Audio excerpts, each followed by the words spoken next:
Alright guys, quick sinful video that I gotta get off my chest. TC Armory After Hours, or Armory, whichever it is, has a video on YouTube quite popular. It's called Buy or Build an AR-15.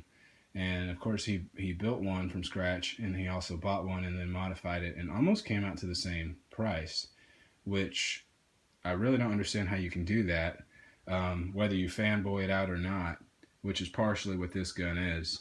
I did like when I first heard about Daniel Defense and all this other stuff, and I heard they're called hammer forged barrels. Being that I'm in the military, I do shoot the M240 machine gun, which is a cold hammer forged barrel.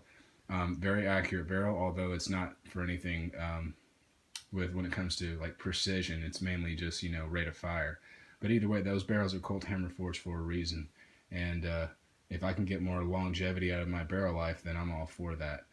So I actually built, no crap for the most part, an identical clone of this right here. So this right here is the Daniel Defense M4 Alpha 1. All the pieces that it has on it. Let's go ahead and focus on this. Alright, so it's used by the, SOCOM right here. 14.5 inch cold hammer forged barrel. You have more specs here, right? Upper receiver, lower receiver. That's where they typically get you. And this is not a blast Daniel Defense or any other company out here, but mil spec receivers, right? 7075 T7 Type 3 hard anodized for both of them. Whether you know it or not, Daniel Defense has cold hammer forged barrels. They also have Cero forged upper and lower receivers. I met a lot of people from Daniel Defense. Matter of fact, this is one of their little posters. I actually have one of their magazines that have all of the stuff that they use, and the receivers are identical. I mean, literally identical. So I built this for my wife, and it's Cerakoted in crimson red in case you want to know the color of it. Let me go ahead and focus back on that. And I'll go ahead and run through some of the parts and actually calculate it up as to what it costs me and what it costs whether you buy it or not. So if you buy this one from Daniel Defense, you will spend $18.19 before you do your background check, before you pay your taxes, before you wait 10 days if you're in California or something like that. So let me go over all the parts I went when I bought this gun, or not bought it because I didn't buy it, I built it. Being once again, so I am in California, in case you want to know. This is an 80% lower, but it's actually 100% functional.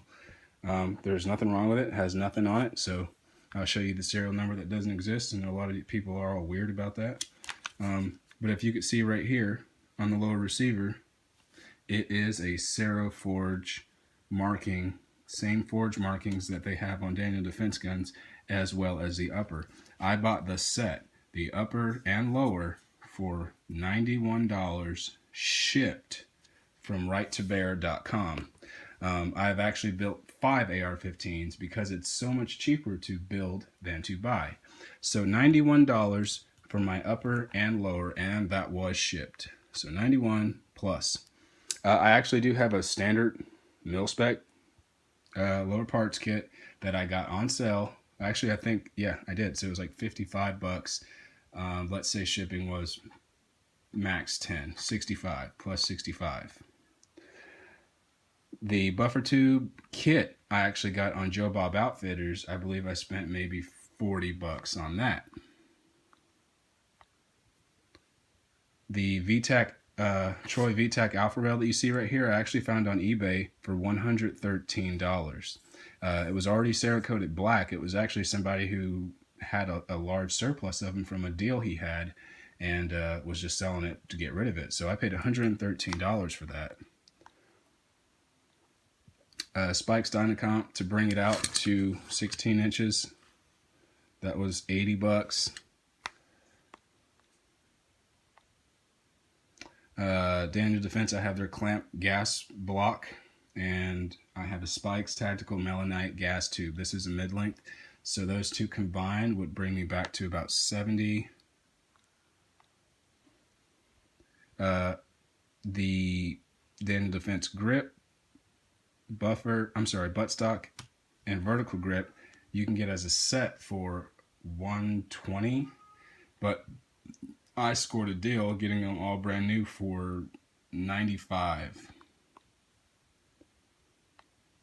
The bolt carrier group is I got it also at Right to Bear. It is black nitride. I forgot the name of the company who makes it. Either way, I've shot it plenty of times, had no issues with it, but I paid $85 for that. The Bushnell TRS 25 I actually got on sale for $60 free shipping at Palmetto State Armory, 2015 Black Friday. So that was $60 shipped, no tax. The Troy flip-up sights, the M4 version, not the HK. I don't know why anybody put an HK on an M4. Either way. So I got the pair of them from Right to Bear as well. I believe it was originally $99 and $85, but I got both of them for $160. Charging handle, forward assist, and the dust cover or ejection port cover was a kit that I got locally that was only $20. So I paid $879 for that gun. Like I just said, the Daniel Defense gun, if I was to buy it itself, cost $18-19 prior to all the litigation and taxes and all that garbage that goes with it. And this is not only for the firearm, because the Daniel Defense one, as I can show you, does not come with sights or optics of any type. It is a straight stripped rail. Now I understand Daniel Defense has their own proprietary barrel in that. They have a good rail, but personally I don't like that rail. I don't like quad rails, and I definitely don't like key mod rails. Key mod looks like just Home Depot Lowe's shelving. I mean, if I want that, I'll go to Ace Hardware. I prefer tubular style rails. Troy VTAC, since I already got Troy VTAC stuff here, I decided to get their flip-up sights, and the Bushnell TRS was only $60, regardless if you like it or not. That's a great deal. I also have what's pretty much an identical copy sling of the VTAC 2-point sling that I actually made myself, and this maybe cost me $5 in materials to make versus $30 to $40 to buy. So either way, you can definitely build an AR-15 way cheaper than you can if you were to go out and buy one. And the thing about it is you get to pick everything that you are going to have your gun look like.